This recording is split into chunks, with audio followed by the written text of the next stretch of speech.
If you have enough time to talk to people, you usually win them over with the long-term thinking, and it kind of depends on their mindset as well around what they're trying to achieve. But when we're working with councils, they typically start to think more long-term because they're going to be around long-term. When it comes to private landowners, they're probably, not that they're not sort of thinking long-term for the land, but they're generally on a tighter budget, and those shorter-lived species are easier for nurseries to grow, and so they're cheaper to plant, so it makes it cheaper to do the planting. So yeah, that's a key struggle, I guess, with getting landowners on board for the longer term thinking is the price. Everything that we think about and the way we do things is with like a 150 years of mindset to it. And that's probably one of the key criticisms that we see of other people working in this industry, is that like a lot of the native planting that gets done is with plants that might only live 15, 20 years. And then so as they reach that point in their life and they start to fall over, in a lot of landscapes, the seed source for plants is exotic weeds. And so once they get to that point, the vegetation collapses and they get replaced by weeds. So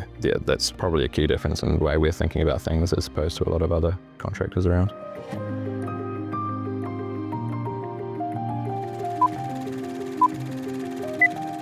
Hey, thanks for coming, Adam. I really appreciate it. I know Ab's been in contact with you and kind of roped you into doing it. So we're super pumped to hear your story and kind of have a chat to you. Yeah. All right, thanks for having me. Good. So what are you working on at the moment? Two things really. I got a company called Tītoki Landcare, which is a specialist ecological restoration company. So we focus on restoring forest and wetlands mostly around the Waikato, but a bit around Bay of Plenty in Auckland. And we're just about to get started in Wellington, so see how that goes. And we've also just recently launched a company called Kāmahi Foundation, which is a not-for-profit business basically, where we'll sell stuff and the profits will go to nature conservation. Why did you want to start that up? There's a massive funding gap in the conservation world. It's been pretty obvious for a while, but particularly recently, there was a program called Jobs for Nature, which for the most part ended in July, and that was an initiative that the government kicked off during COVID, where they pumped a heap of money into conservation work for about 3 years, and it was great, got lots of work done, but that's all run out, and so there's lots of people around, lots of work to do, but no money. That was sort of part of the driving force behind it, but very timely, just recently WWF, along with an accounting firm I can't remember the name of, released a publication that's basically said there's about a $20 billion shortfall each year in conservation. So yeah, try and help Trying to fill. build that. Yeah, I don't think we're getting 20 billion, but This is start, right? Yeah. Cool, because it seems synergetic with your main yeah, business as well. yeah. So the stuff that we're selling is along the lines of the work that we're doing, so we can sort of use our knowledge and expertise in that space to recommend suitable products and teach people how to use them along the way. So what was it that made you want to start your first business? A whole host of reasons, really. I think I had it in the back of my head that I would like to start a company. I don't know why, but there was just kind of that idea in the back of my head that I'd like to start a company. And Tītoki Landcare specifically, before Tītoki Landcare, I worked as a consultant ecologist for a couple of companies, and we would work with contractors who would be contracted to implement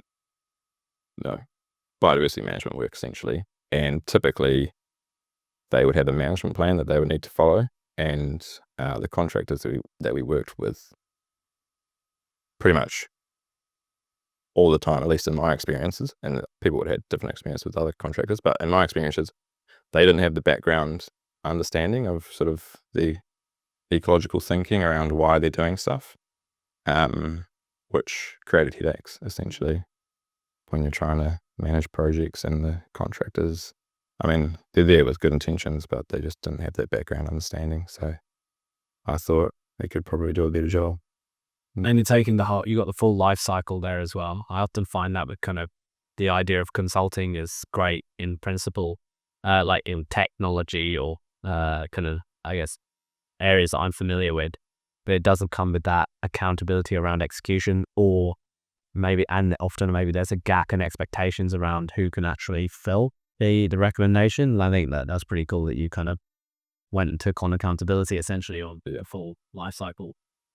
Yeah, I think for me, working as a consultant ecologist, it's nice to sit there talking about doing stuff, but I actually want to be sort of helping the work on the ground and actually making a difference rather than just telling other people to do it, I guess. So what were some of the challenges then in, say, your first year of getting out and running? The first year was pretty straightforward, to be honest. I started it with another guy called Nathan Smith. As I mentioned, I previously worked in consultancy, so I didn't have the operational background, but he did. He came from Sydney in Australia, and over there's a much more established industry around sort of bush management, really. They call it, well, he always called it bush regeneration. And like he worked in that industry 25 years ago for 10 years. So it's been around for that long. Whereas here it's sort of just in its infancy. So he brought a whole different range of skills that I didn't have. Plus where we were in the Waikato, it was, there was just an obvious gap for it. So, the main challenge was getting our first bit of work, and then from there it just kind of went. Yeah. And you mentioned that you were looking at expanding into Wellington. Where does that come from, and what's the plan? Yeah. So, I guess I've always thought of it as ideally just, growing, I guess, organically, but sort of not really putting a cap on the growth of it. And the main reason we're going to Wellington is because one of our site supervisors who's been with us for 2.5 years, she's from there and she's moving back down there, just to be back closer to her family. So it just seemed like a good opportunity to try our hand down there. Yeah. What are some of the challenges you see in having, so as two different areas that you're focusing on? Probably managing, I guess, the different what the expectations of the people on the different sides, and also trying not to allow them to become too siloed. Originally, like it was myself and Nathan, we were both ecologists, both working in the operational team, so both doing the consulting and the operations, and it was easy because we both were involved in those sides of the business day to day. Whereas now, and for the first probably year, 18 months, we were getting ecologists onto the ground with the ops teams and helping them to share their knowledge around sites and also learning new things about how to do operational work. But as we've gotten busier, it's been harder to get the ecologists out doing their ops work because they're busy doing other work. So there's starting to form this division, I guess, between the operational team and the consulting team, but we're still just trying to manage that and keep trying to not let it get too divided. How big's the team now? 21. Wow, big team. Yeah, so as about 2/3 of that is the operational team, and then, Right. and then we've got 6 or so consultants and Jess who helps with all the administration and everything else. Yeah. How long did it take you guys to go from being kind of relatively just kind of this couple of you to then start to grow the team? It was about 2 months. We took on our first couple of casual employees, and then I think so we started in May 21. Yeah. Around January 22, we had about 6 of us. That included one other ecologist who we'd previously worked with, and she was keen to get on board. Jess, our sort of admin support general manager, and then 3 to ops casual workers. A year later, I think we were about 12 people, and then mid this year we got to 25 and had a few people leave and haven't got to replace them. Yeah. So there's obviously a market for what you're doing. Yeah, certainly. Yeah. I think the thing that we've found is, at least in our industry, there's a real expectation that volunteers will do a lot of the work, Right. but that's not always like actually sort of a suitable option. So there's need for it because in some instances volunteers have started a work but they are unable to maintain it. So then we get called up to just keep on top of things and make sure the good work doesn't get undone. Okay. So situations. So you've got your companies that you're working with in terms of building wealth, and it sounds to me like the land and looking after environment is a big part of what you're doing as well. How would you define the way that you see building your wealth outside of that? Obviously, Tītoki makes a profit, so that's my primary source of income. The idea for us when we started, it was always like the key thing was trying to have as big an impact as we could on like Indigenous biodiversity. That was like the key driver, and then second to that was optimizing profit, I guess. For me personally, I guess it's using the business to create wealth, and then we've also had our sort of personal property to investments and stuff as well. So I guess in the long run, it'll be a sort of a combination of those two things and other businesses that we might start. Where do you think your wealth mindset comes from?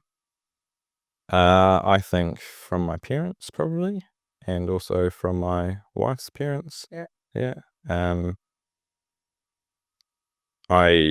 mean, I've had a very privileged background, really. Like, to begin with, I'm a white male living in New Zealand. That's a good start in life. And then my parents were, I've had a loving household to grow up in, and they were good role models. They had businesses and they had property, and my wife's parents were the same. So that's probably just come from there, to be honest. And so, looking after the land and the environment is something that, it's great for us now, but obviously it has, a flow-on effect down the line. Is that taken into consideration with how you built your businesses? Yeah, for sure. Yeah. Everything that we think about and the way we do things is with like a 150-year sort of mindset to it. And that's probably one of the sort of key criticisms that we see of other people working in this industry, is that like a lot of the native planting that gets done is with plants that might only live 15, 20 years. And then so as they reach that point in their life and they start to fall over, and a lot of landscapes, the seed source for plants is exotic weeds, and so once they get to that point, the vegetation collapses and they get replaced by weeds. So that's probably a key difference in the way we're thinking about things as opposed to a lot of other contractors around. And so what's the response to that then? Like if people are going to market to utilize your services and there's other people in the mix and that kind of thing, are they more likely to choose that kind of thinking? Why do you think that is? They are, because it depends. If you have enough time to talk to people, you usually win them over with the long-term thinking, and it kind of depends on their mindset as well around what they're trying to achieve. But when we're working with councils, they typically start to think more long-term because they're going to be around long-term. When it comes to private landowners, they're probably not that they're not sort of thinking long-term for the land, but they're generally on a tighter budget, and those shorter-lived species are easier for nurseries to grow, and so they're cheaper to plant, so it makes it cheaper to do the planting. So that's a key struggle, I guess, was getting landowners on board for the longer-term thinking is the price. Yeah. But around Waikato, there's lots of farmers, right? I go a few generations back in my family, and they've had farms around that area, and it's some of the conversations are, having to reforest land and all that kind of thing. Some of them are coming from quite a different point of view, if you know what I mean. So how do you approach that? Like, how do you get someone who... Was it I have some acting? Yeah, maybe. Yeah, to a degree. Like I guess we just try and share our opinions and our thoughts. We're never gonna, obviously never force anyone to do anything that they don't want to do. So we obviously don't have that power. So it's really just about trying to get that message across around the benefits of thinking longer term and planting different trees that will live longer and provide more value in the long term. Yeah. Ultimately, like people that are doing planting, riparian planting or whatever it might be, they don't want to see their work fail in 20 years' time, right? So if they have the budget, they will genuinely kind of go for that. It's not a hard argument to make if you get the chance to discuss it with people. Yeah. It's when it's maybe just like across an email and they've just asked for a price for a certain thing. It's harder to make your point in that situation. So, So I saw on the LinkedIn page that you had you founded Basic Biology, and I was interested to see here, why get into education, and what was it that made you think, hey, this is something I'm going to invest my time into? yeah, that was while I was at university. I actually, like prior to university, I had dabbled with making websites, really just in spare time. And then got into my third year of university and thought, okay, I'm going to actually try and make something reasonable here, because I'd just been doing sort of things very half-assed up until that point. And so, yeah, spent a couple of years just trying to nut out a bunch of information around biology.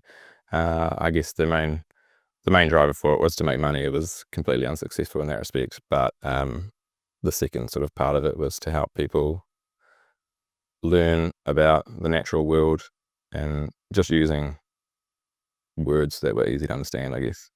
Just trying to keep it simple. It did it right in terms of the reach that it got to, but yeah, I kind of lost focus on it once I graduated and started working full time, and that was probably the point when I could actually start monetizing it, but distracted by work. Yeah. Do you think you'd ever get back into that education space? Yes, it's still sitting there, so I still have like it in the back of my head that one day I'll direct some resources to it and try and restore it, because it's certainly not getting as much traffic as it used to. And we still do education stuff with Tītoki and Kāmahi. It's just more sort of through social media, our posts and stuff are trying to teach people about different plants and different ways of managing weeds and things like that.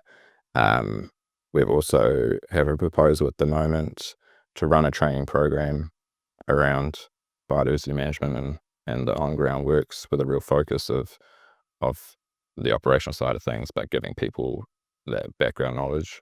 I kind of look at it as obviously like a $20 billion problem, but the next biggest problem is a lack of sort of skilled operators, in my opinion. And so bridging that sort of education gap is a key part of that. So we're trying to get that going, but it's one of those things that people think is a great idea, but it's not a top priority. So trying to keep the momentum moving and getting it going is proving challenging. Yeah. So, do you want to talk us through a few of those challenges? Because it sounds like an awesome thing to be part of, right? And if you say, everybody's like, yes, sounds cool, but maybe I don't have the money yet. Yeah. Yes, it's so at the moment we're looking at providing the program in collaboration with an iwi organisation in the Waikato, and they will provide sort of the cultural side of the training, and we would provide the specialist biodiversity side of the training.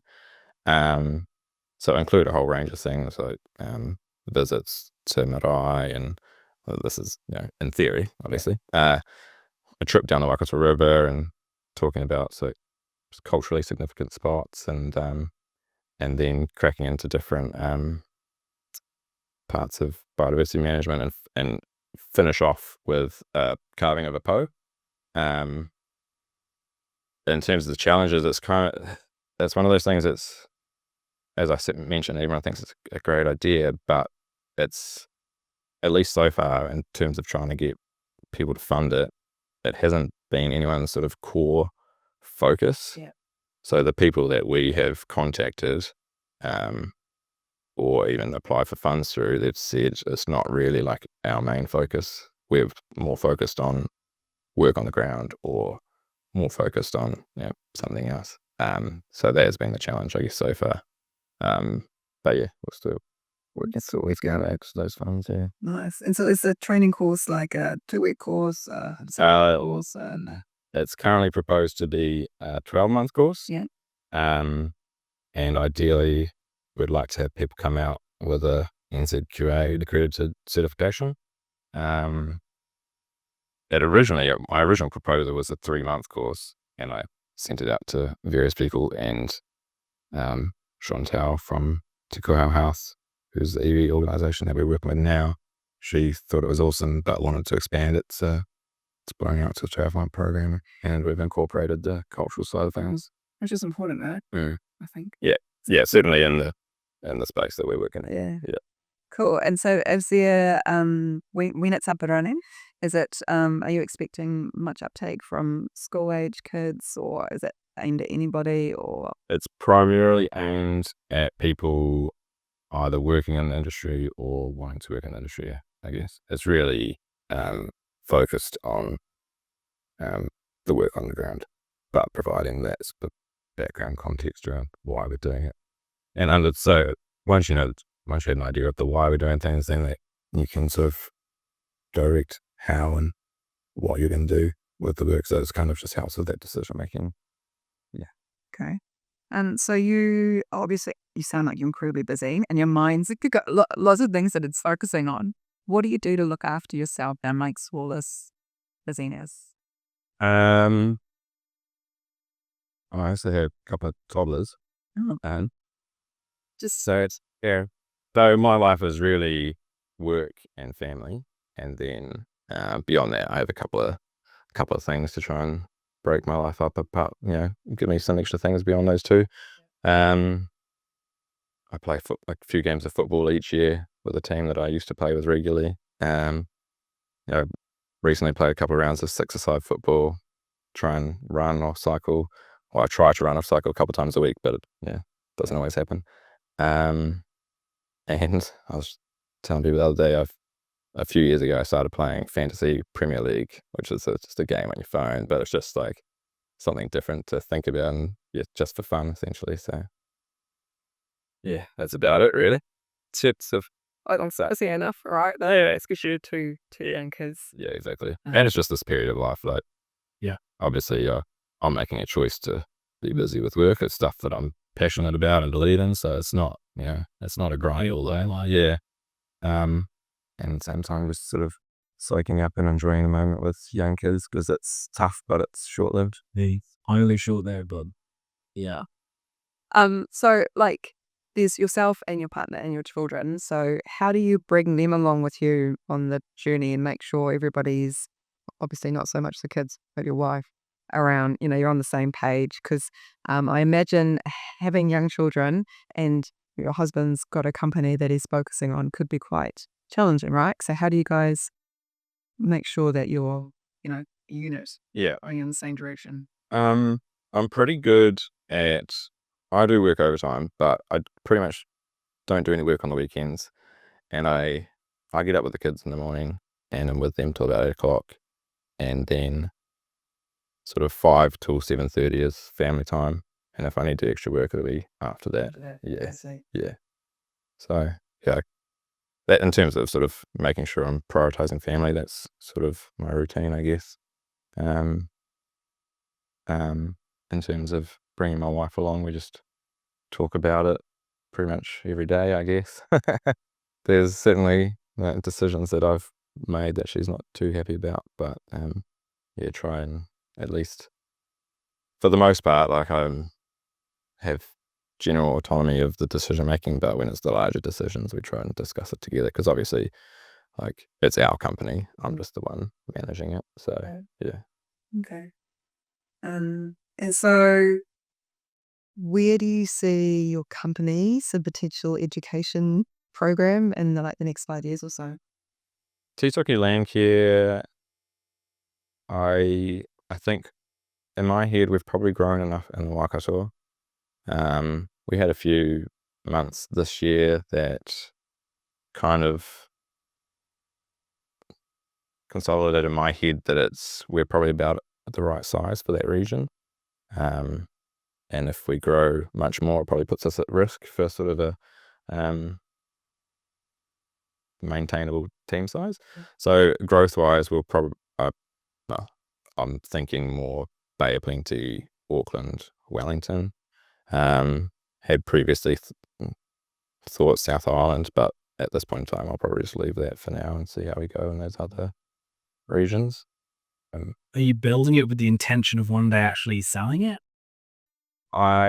Yes, but not. My intention is that it will probably be sold to employees. Right.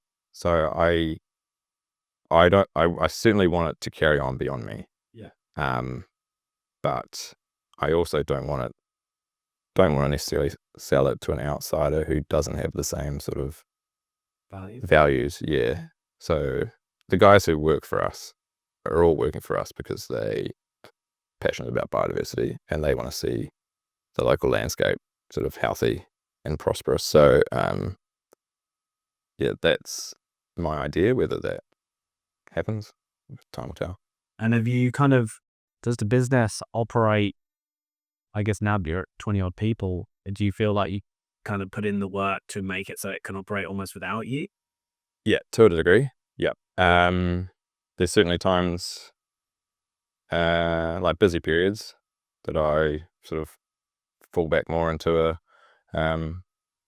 technical role, doing the technical work. But largely, I try and just focus on just strategy and growth and bringing in new work and stuff like that. Which, if needed, I could step away and someone else could do that work. Or we went for a 2-week holiday earlier in the year and things were fine. Yeah, that still ticked along without me.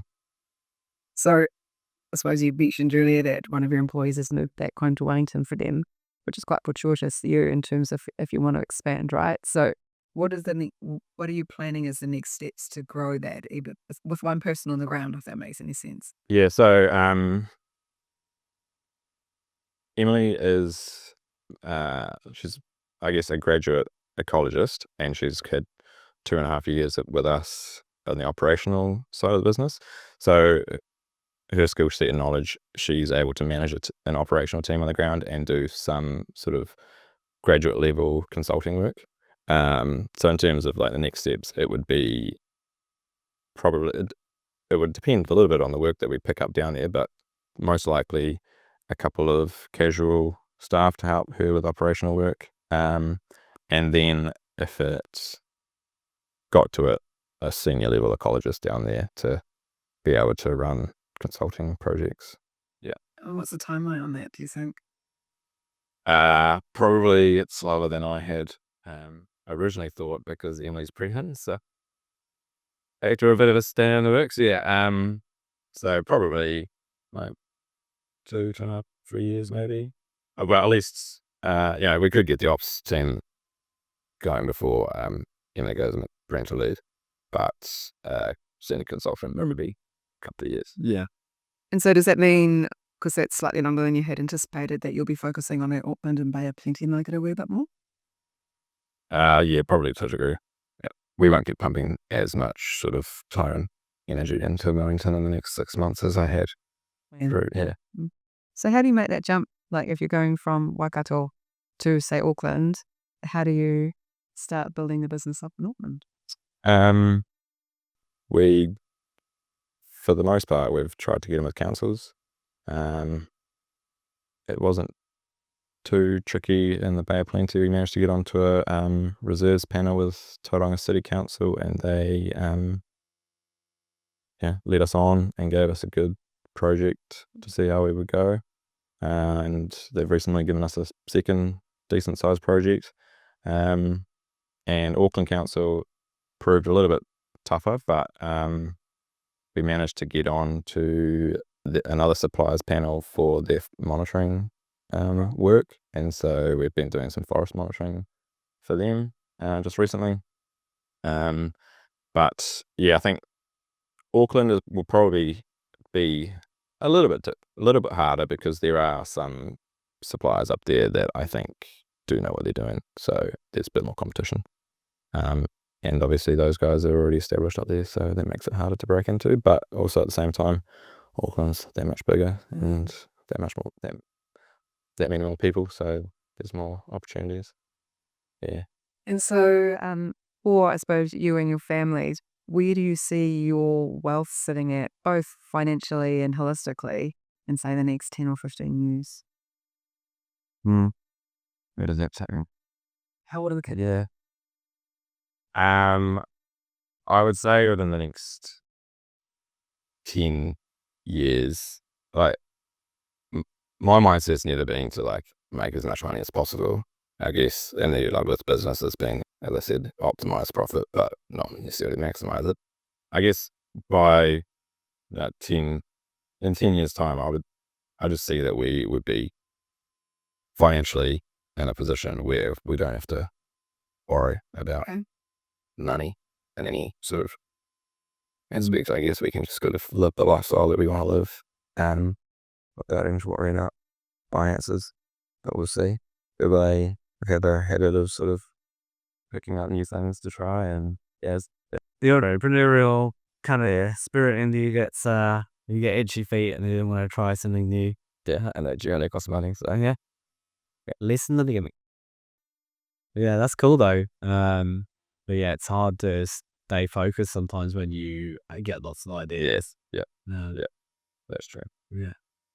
And I think too, so my business partner, Nathan, he left after 15 months because his just family health issues. And so now it's just me sort of making the decisions, I guess. And he was probably better at stopping me from there. Yeah. So sometimes you need that person to say no.